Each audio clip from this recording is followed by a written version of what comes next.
Welcome back to another technical video. Today we're going to be going through your question, answering it, and hopefully getting you to that solution.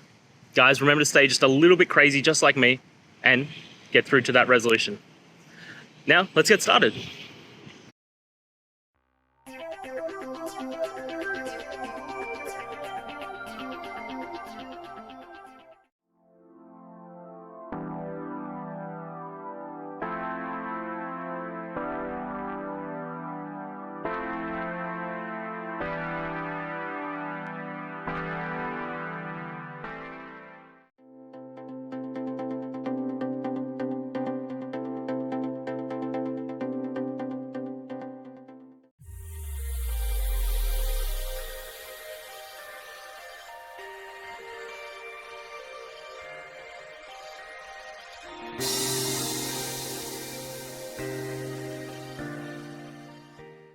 I hope that's found the resolution that you're looking for and you managed to work your way through your issue.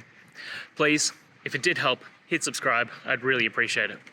And until the next technical time you need help, have a good one.